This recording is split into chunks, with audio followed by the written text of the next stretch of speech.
to another episode of Conversations with Annie and Kate. Hello, Annie. Hey, Kate, how are you going? I'm well, thank you. And today we have our guest, Pip Stocks, who Annie is going to introduce. Welcome, Pip. It's great to finally meet you, sort of in real life. We've been Twitter buddies for quite some time now.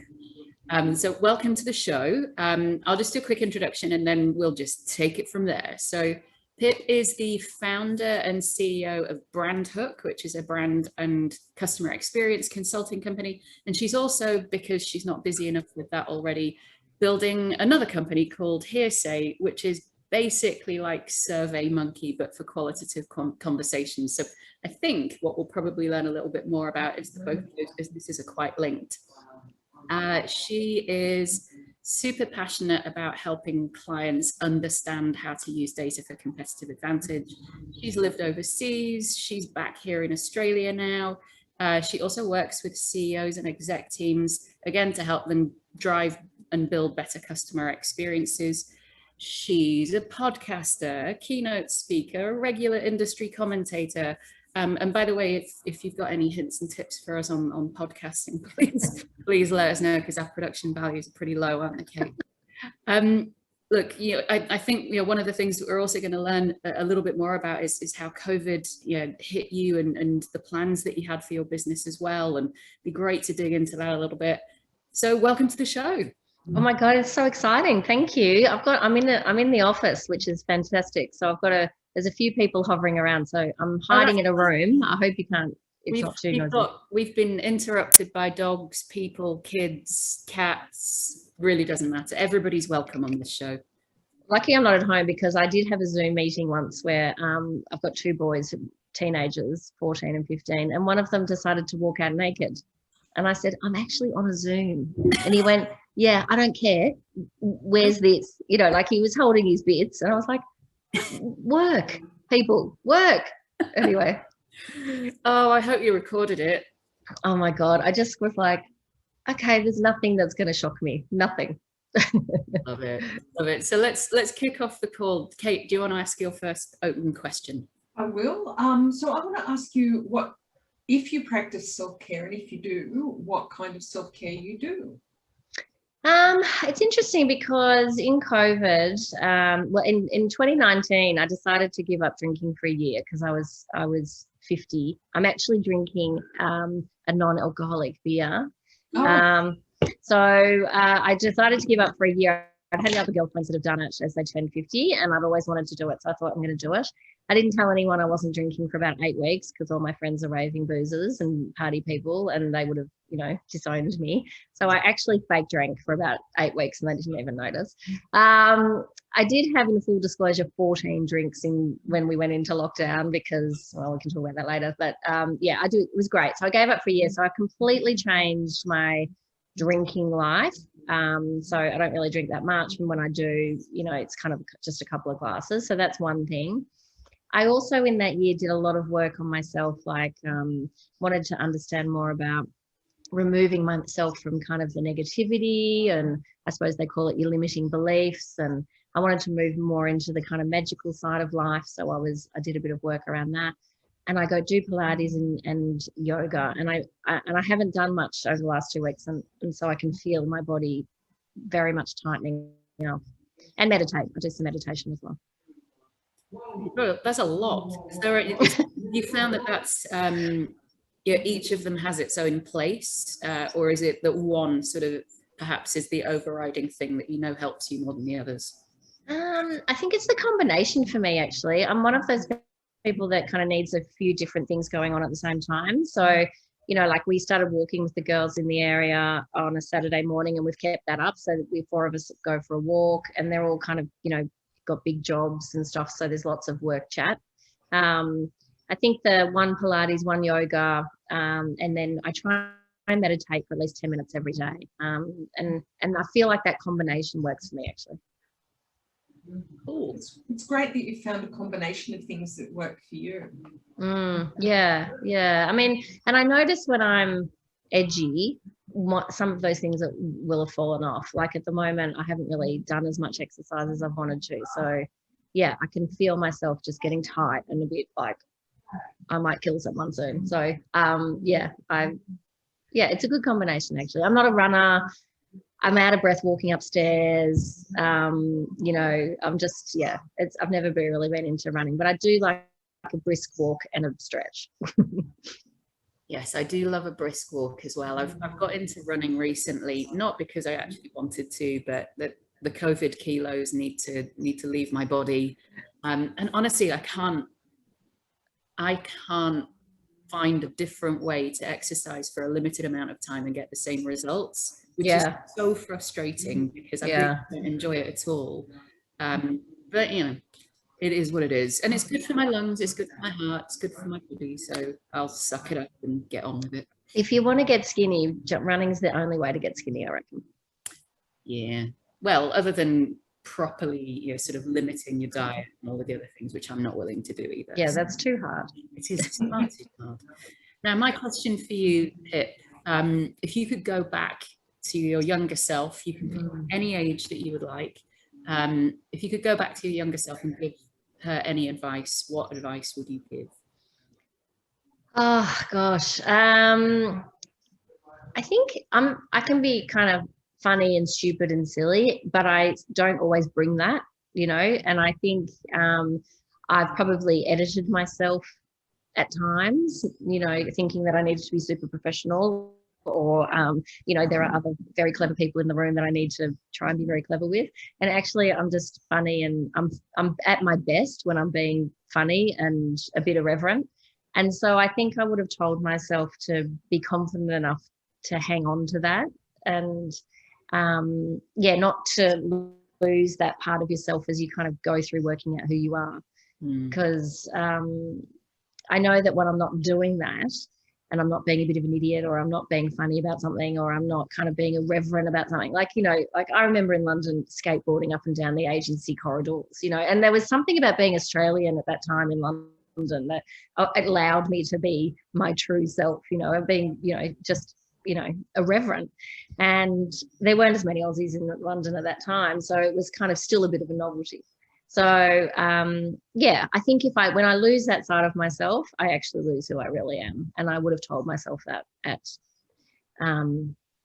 12, 13, teenage girl years. Oh, hideous. That was so awful.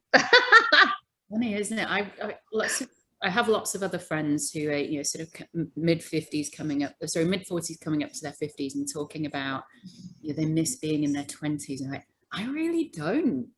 I'm certainly the happiest now. And I think it is largely down to what you just said, Pip, around I don't edit myself anymore. I'm exactly this all the time. I can wear flip-flops to the office if I want to. I don't have to put on a dress and a pair of heels and makeup. And it's never actually been me. So all of those, you know, sort of first 15 or 20 years of my career, I was sort of a diluted version of myself. Yeah.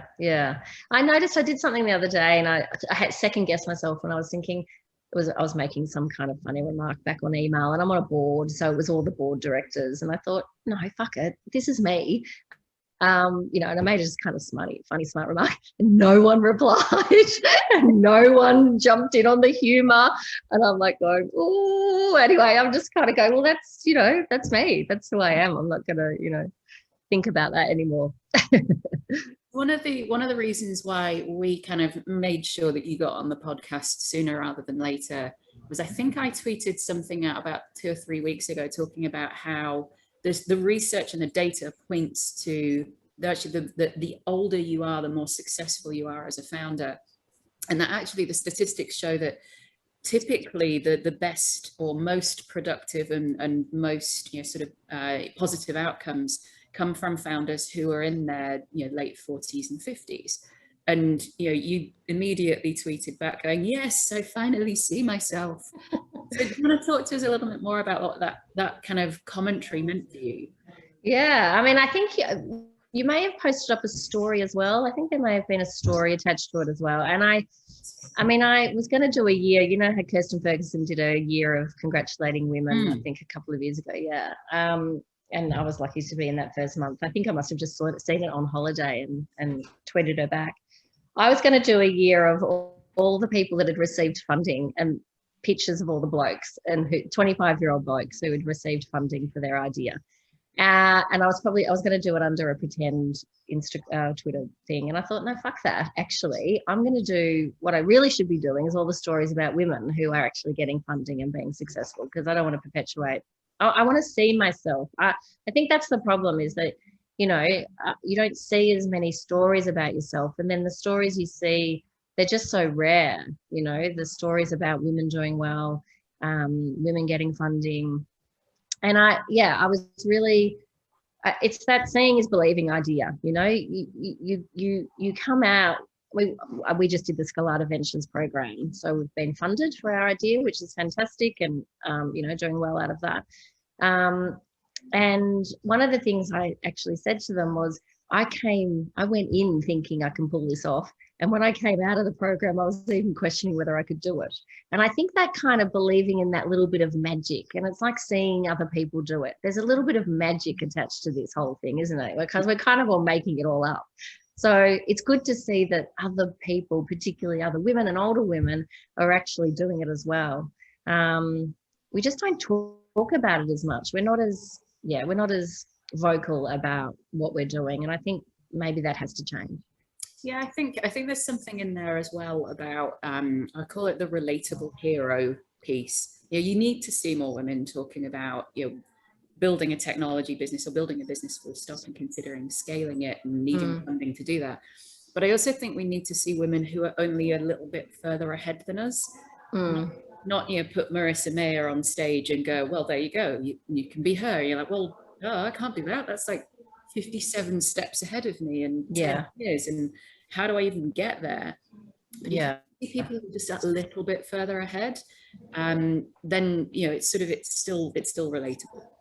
Yeah, I mean, I'm only really 18 months into this journey, so there's lots of stuff that I've felt like I've learned, and I think being able to share that with people that are coming through just behind you is great. I'm a rare birds mentor, and they're also running that Sydney Propel Her stuff, and I gave a couple of talks through that, and a couple of the girls have contacted me separately, and one of them said, I just wanted to quickly grab you and ask you a few questions because I feel like you're kind of in it. And I went, yes, exactly, like I'm not that far ahead of you actually. And she said, what do I do about this, and how do I understand what my proposition is? And I said, oh well, what we did was, and you're right, it's so much easier when you feel like someone's within your vicinity. And I think that the confidence that comes with going out and wanting to raise money, you have to have a little bit of, you have to have gumption and you have to have belief. And I think that level of confidence is not something that I don't think women have that. I think we have to work hard at being confident. I don't think I wasn't, and my peers would be the same. We weren't raised with the same level of confidence as our male friends. So we have to work much harder at feeling all sassy about stuff. But I do think you need that. You need that kind of. So how do you do that? How do you make yourself step out and do stuff that you weren't necessarily raised to do? I suppose it's a combination of incredible fear because you're just like going, oh my God, I can't believe I'm doing this. I mean, you are fearful of it. I'm really driven and I'm curious. I think the really big thing for me is I am super curious. And so I was like, oh, this looks good. Oh, someone wants this. Oh, I'm going to build a product. I wonder what that's like. Oh, let's just do it. And I think being curious and wanting to start a business and I want to start a tech business, even though I don't understand, I've got no tech background at all. Oh, and now I want to do this. And so I suppose I'm super curious, and that might be really the reason why I'm pushing myself so hard to do this stuff, because I feel like it's interesting. I'm also interested, before we started, you were talking about a new appointment that you've made in your business. A CTO. Yeah, he started today. I've got a sales guy started 2 weeks ago, and today we've got a CTO. it's amazing. He's going to change my life. I'm going to actually have someone who understands the product in detail, instead of just looking vaguely at the people who are building it. It's fascinating. It's to have someone with that level of detail and can understand the product with that level of detail, I think will be amazing. And tell us a little bit more about how you went from, you were building your consulting practice and then decided to build, a software solution that could scale. Was that just because you could see the opportunity and you're like, well, I know how to build this, it better be me, because if someone else builds it, it'll be rubbish? Yeah, I suppose a bit of all of that. I think it was the anchor that actually our clients had asked for it. So I suppose that was the first thing. Well, actually, there must be something in this if we're being asked to teach people about what we do. And then it was, well, how do you deliver that in the best way? So we were delivering it in workshops, and then clients were saying, well, okay, now I know how to have a conversation. Can you actually still do recruitment? And then can you actually help us understand all the data that we're getting back? Excuse me. So when we looked at it, when I looked at it and I thought, maybe I could do those cards. Do you remember those cards, IDEO cards that used to use for workshops? I actually built 51 IDEO cards on bits of paper and put them in a pretend box and went, oh yeah, this is what we can do. We can give them the IDEO cards and they can have their questions. And then actually it just ended up, for some reason, felt very comfortable being a platform. And at that time, no one had really played with doing an end-to-end qual kind of conversations process. There's lots of quant tools, as it's Qualtrics and SurveyMonkey and all those Typeform. There's lots and lots of quantitative products. I know now why they've built that, because I think we've picked the hardest thing to do. It's much harder. But so it just felt like that. So then you start, and once you're in it, you can't go back. You kind of go, you just keep putting one foot in front of the other. And my husband's amazing. He's from Finland, so he's incredibly supportive, very egalitarian. It is what it is. And not, never once has he said, do you think this is a good idea? It's just, okay, I'm just going to keep moving. And I think if I just keep putting one foot in front of the other, I'll just get another little bit, and then I'll get another little bit. And I suppose that's kind of what I've done. Yeah. With the consultancy, I felt like that had an end date. It was running its course, I suppose. And do you think that's sort of generally true? Sorry, Annie. Do you feel that's sort of generally true of consulting, that the consulting's kind of going to die eventually? It's interesting because people have said to me, well, aren't you cannibalizing your own business? I said, hopefully, in some ways, yes. I mean, I think consulting will be around for those big projects, those really big meaty things that require intellect and require, someone to sit down and really think about something. And they'll be like the big 200, 300, maybe those kind of big projects that need to be outsourced and might take 6 months. I think there's still a role for that. There just won't be as many of those projects available, but there'll still be a role for that. It's the things that clients should know. I mean, they should know what's making their customers tick. And the problem with the consultancies is that they've been owning the IP of the customer for way too long. Like I would have clients ring me up and say, if we did this, what do you think our customers would think? And I go, in my mind, well, you should know the answer. And then I would say, this is what they would think, So I don't think the consulting is dead, but there is a lot of studies that are saying that a lot of, internally there is a shift back into a business when it comes to, what we're doing, DIY tools, even you can see it with the digital tools, people are more open to doing things themselves if they have a system that's easy and simple, I think. And then talk to us a little bit about how you've basically had to navigate through COVID as well. So you mentioned that your startup, your business, your new one is just over a year old, I think.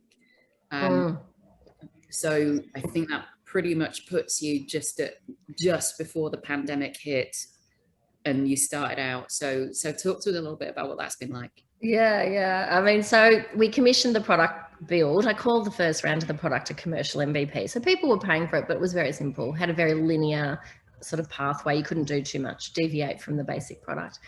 So we commissioned that to be built in 2009, end of 2019, all beautiful. I go and spend 3 weeks in Byron Bay for my 50th as a real treat to myself, take the boys, and we all have a great time. Swanning around, life's great, and product being built, great. And then come back 2 weeks before COVID lockdown, we launch with one method of customer conversation, which is through the app. So you can set up your project on the platform on your desktop, and then you take your phone, because it's all ethnographic in swing. We believe in ethnographic research. So you would take your phone to your customer's home or meet them at Coles or Woolies or wherever, and you have your conversation, you tag as you go, you can take some notes, and then you go, thank you very much, I'm going home. Well, we couldn't talk to anyone, we couldn't see anyone, you couldn't leave 5Ks without your radius. And I remember at one point the boys were in their bedrooms doing homeschooling, which was a disaster. And my husband was in the middle of the house trying to run his business, and I'm on the bedroom floor howling into some tissues. Like I'd had these, for some reason I grabbed the tissues and I'm literally howling on the floor. And my sister, Arto rang my sister and said, I think you need to come over, I can't get her off the floor. So she's in the 5Ks. She rescued me and we went for a walk, and then I kind of dusted myself off and I went, right, I'm dropping in video. So we got 2 projects in before lockdown, which were good case studies, really good client. And then we spent the next 2 or 3 weeks, 4 weeks, I think, dropping in video. So we became a platform that you could talk to customers in 2 ways. That kind of agility is really a great example of how people have survived COVID. Did you have any idea that you were going to do video before that? It was always kind of in our minds, but we just needed to launch with something to start with. And, being kind of the mindset, you need to be as ingrained in your customers' lives as possible. The face-to-face one kind of made most sense. Yeah, I mean, I don't know whether it's brave or stupidity or what, but the ability to kind of consume yourself with the chaos and be sad and be stressed and be worried about it, but then kind of, relatively quickly pull yourself up and say, right, how can I move? I'm just going to keep putting one foot in front of the other. That's the only way I could describe this experience for me, because if I actually thought too far ahead, I really wouldn't do it. I probably would have just sat very comfortably in my consultancy business and got a few board positions and sat down and rested. But that's not really who I am. And, I do have a passion that businesses should be talking to customers themselves and not necessarily just through big data. That the conversation is important. Talking to people is important. So I suppose that's what just kept me going.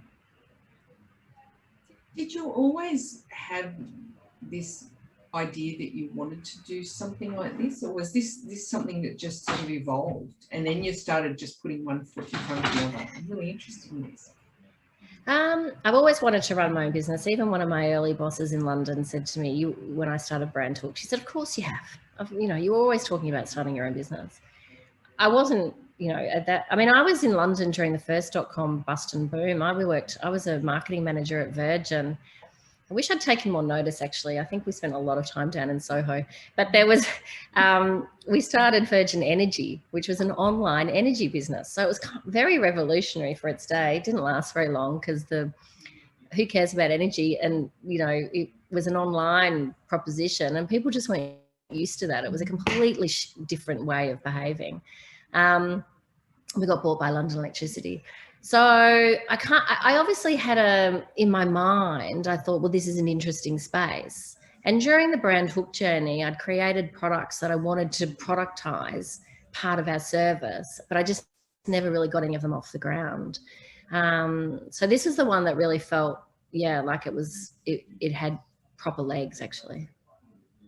And you mentioned, you'd always had that curiosity and you wanted to try different things. Was that something that, you were born with? Did your parents nurture it? Was it just something that kind of is strong in your family? I'm the youngest of 6 kids. I think raised in a pretty staunch Catholic upbringing, actually. Although everyone pretty much freestyles these days. No one really, so yeah, we're all a bit free spirited. Yeah, I suppose so. I suppose it's a family trait. I mean, my brother's got his own business. Another brother's retired now, and I've got a lot of teachers in our family. So learning and teaching and being learners, I'd say we're avid readers. Where we all talk about books. I've got a philosopher as an uncle. So I suppose there's always been debate. We've always sat around the family table and debated things. Yeah, so I suppose that is part of my upbringing. It's funny that's, you know, debate was a very big part of my Catholic upbringing too. Oh, did you sit around the table and debate family issues, or was it like more kind of current stuff? Current affairs and news. So when we sat down to watch the news, my dad would always want you to have an opinion about what was being talked about. Yeah. We watched, I mean, Mum and Dad, yeah, we always watched the news, and we kind of knew what was going on. Yeah, there was a lot of that conversation, and we all travelled, you know, we're all been big travellers. So I suppose it's a family trait, but I do think you can foster it in people, and I think it's one of the great values that you can help people with, because I think being curious is one of those things that does keep you learning, keep you interested in people, you know. Like, I know when people, you know, I meet new people, it's, oh wow, where are you from and what are you up to and how did you get here and how do you know so and so, and trying to make those connections. I think it's a good quality to have. What's it been like for you as a business owner, and starting multiple businesses and also being a mum? How do you juggle both of those? Two boys. I mean, honestly, sometimes I can't. I actually wanted a third child. My husband's 5 years younger than me, and when I turned 40, I said to him, right, come on, you know, we better get going here. And he came home with a present, and it was a push bike, and he said, this is Stella, this is the third child. I was like, right, okay, thanks, great, so that's clear. I said, I'm one of 6, I can't just have 2 kids. He said, I only wanted 1, so well done, double, you got double. It's funny, I suppose. I mean, how do I manage it? You have to be super organized, obviously, and that sounds really boring, but you have to be really organized. We do this fun, Arto and I do this thing every Sunday night where it's almost like Arto's favorite part of the week. I don't know why, but he's very organized, being, you know, sort of the Scandinavian flavor. And he says, it's diary time. I'm like going, oh God, do we have to do? So we sit down together with our diaries and we go through the week and we work out, okay, so what have you got on? Who's going to be home for this? Blah, blah, blah, blah. What's happening there? Yeah, I suppose we're just super organized. I mean, it sounds like you've got a real partnership though. Yeah. Arto's amazing. Honestly, he's a very equal partner in every aspect. Yeah, as I said, there's never ever been any question marks about whether I should be running my own business or whether I should be taking a pay cut to start this thing, or, you know, like we've just made it work. Like we couldn't, you know, we had to rejig all our finances so that, you know, I could be a non-salaried, non-tech founder, basically. Yeah, but he's very good like that. But he was raised in Finland. Like they don't even have gender in their language. Like, so it's not it. Yeah. So when you think about it, there's no he or she. That's fascinating. Yeah, it's amazing. No, and I only thought of it the other day because when he first moved here, he used to call everybody the wrong gender, and he, you know, we'd have girlfriends coming over. He goes, "What time is he coming?" And I go, "She." "Oh yeah, she." You know, so he'd always confuse genders, and it made me think the other day that he's never ever been a domineering kind of outrageous, you do as I say kind of husband. It's all very much equal. And I thought about that and I thought they don't even have gender in their language. I mean, that's incredible. That is insane. I had no idea. I've learned something very important here, and we've spoken about this with a few other guests on the show as well, which was sort of more about not be careful who you choose as a life partner, but it will be a huge influence on pretty much everything that happens after you decide to be with that person. So good choice. I know. He sounds like an excellent ad though. He's a nice guy. He's quite handsome. He's younger than me, like ticks all the boxes. Not to like. Yeah, no, he's a nice guy. He's more of an introvert than I am. We don't, he's not the loudest guy at the party, but he's very warm. People really like him. He's got that kind of funny thing that the Finnish have, is that they can appear quite well, not cold, but they can appear quite reserved. But once you kind of scratch the surface a little bit, they're very warm people actually. And he's got his sister's got a business in Finland, I think that's part of why I'm able to do this actually. Life partner choices are very important for success, I think. And you don't realise it when you're young. Sorry about that. Sorry, Maximus agrees, obviously. Yes, Maximus is very clear on that point. And look, the boys are a challenge in some ways. I mean, as a feminist mother, I say to them, you can't say that.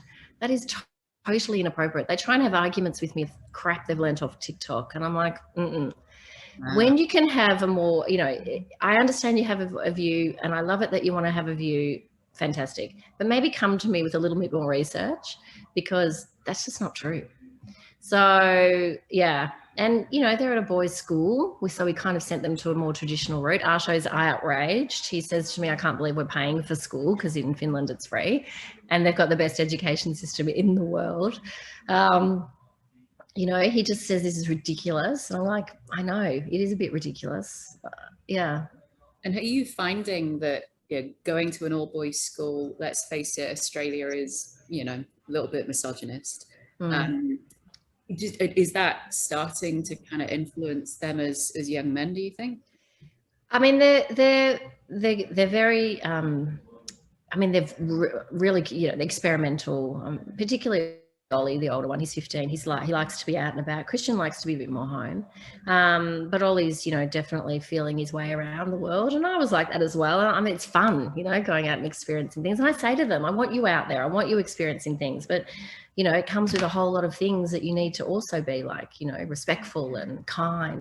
And, they'll turn out okay because you've got the parents that they have who are quite passionate about them being good people. But there's a lot of things that come home that you think, where do you get that from? Well, you get that from being at an all boys school, and it is a bit Lord of the Flies. I mean, particularly year 7 and 8. It's horrible, and I went to a girls' school. I mean, from a very young age, I don't know. I mean, it was probably the same. I don't remember so much. I don't have a great memory. It's hard. It's really hard. You do feel like you're often always having to correct. Right. I'm often saying, let's just have a chat about that, because I don't think that's a very cool thing to say. And I wanted to understand a bit more about why you have that opinion. So, it's interesting, because when I grew up, and I don't know whether it's a function of being part of a big family, I don't think mum and dad watched one of my netball matches. I think they were very happily dropping us all off and then going to sit quietly by themselves, I'm sure. Whereas we're quite involved in their lives, like on the weekends you're running them around at different sports, and you like it because there's other parents there and it's all kind of part of the community. So you're probably more aware, I have to remind them that I was naughty. So, if you're sneaking out and you're vaping and you're having an odd beer, it won't be because we don't know you are. You're not allowed, you're not to be drinking till you're 18. You're certainly not to be vaping. And I wouldn't recommend sneaking out of home because it's cold. But, your parents were naughty. So we kind of know what you're up to. I love that. We've done it all before, my friend. We know the truth, so don't lie. And see, my parents didn't do that. They weren't naughty. I mean, they were, war babies. My mum's 90 in a couple of weeks. So they were really well behaved and did the right thing. And so they had no idea what we were doing. Well, that's a really huge generation gap, but there's a much less of a generation gap in terms of what we got up to and what kids today get up to, I think. Yeah, exactly. And, you know, I think about some of my friends who are a bit more wild, you know, they'll have quite large Saturday nights and they'll have all their friends over and they might be up dancing till 2 a.m. I mean, mum and dad had dinner parties, but everyone was home. Everyone kind of left by 12. And I don't know. I just think that, yeah, there's a very big gap between how my parents lived as teenagers and how I lived. And I don't think that's that big a gap between me and my kids, even though we're 38 years apart or something. So going back to the business, you know, you've mentioned that you've got your CTO on board, you've got your sales or head of sales joined a couple of weeks ago, you know, new version of the product launched today, I think. Yes.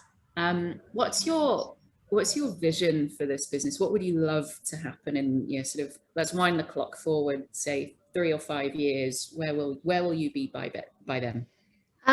You say we'll become like that API button. You know, it's you've done your data stuff, you've got your numbers, you've looked at those numbers, you've got a number, but you don't understand why. Oh, quick, let's press on the hearsay button and I'm going to go and explore why. And that's really the vision for the business. It becomes kind of the natural go-to when you want to understand more about the human story. So it's like having an anthropologist in a box. Yes, that's exactly what it is. And you press the hearsay button and all the magic happens for you. So you merely set up your project, all the recruitment of the customer happens or the stakeholders, whoever you're talking to. You've also, you know, you're having your conversations, all the data then is held and you're tagging it and there's beautiful AI and I don't even know what that looks like yet because I don't really understand what can it do, but it will be amazing.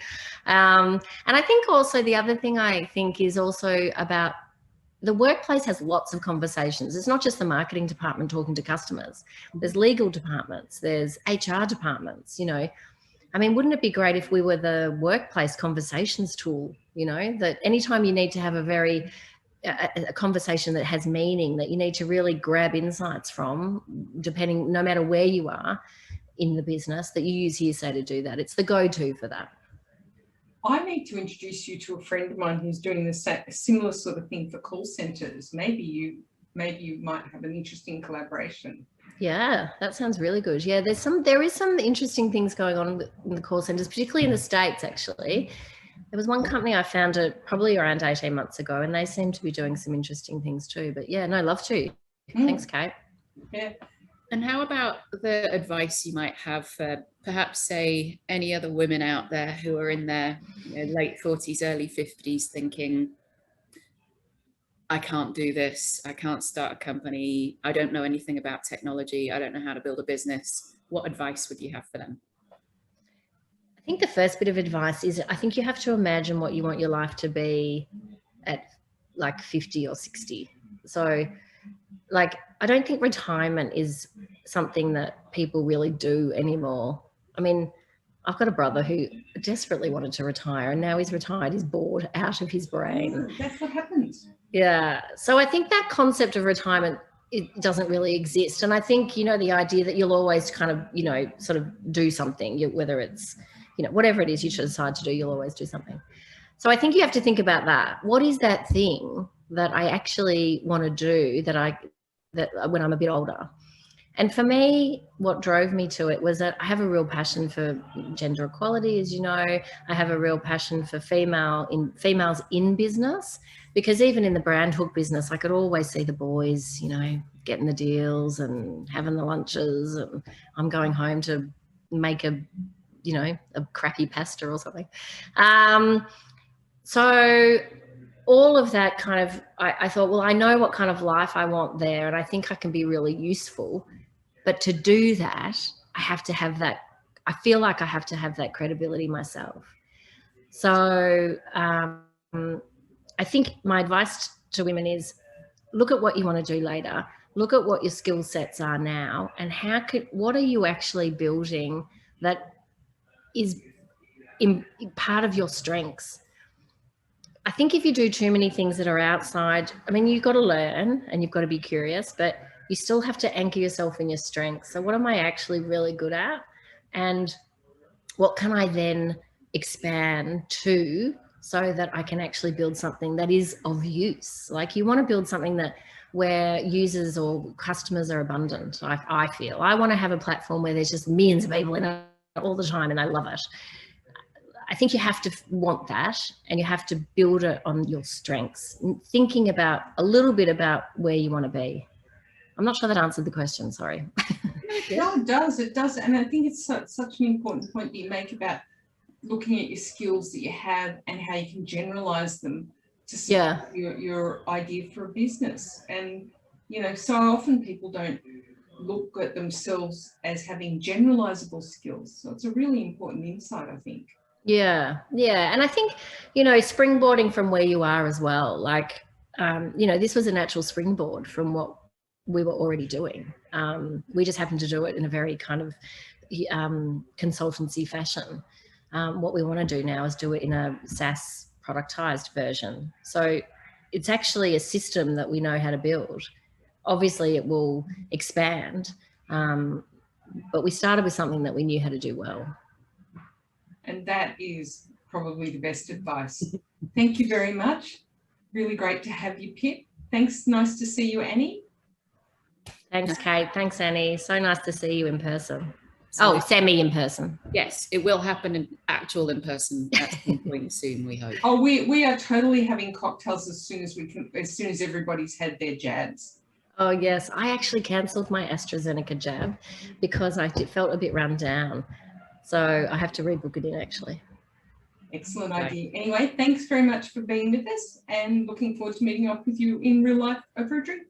Thank you.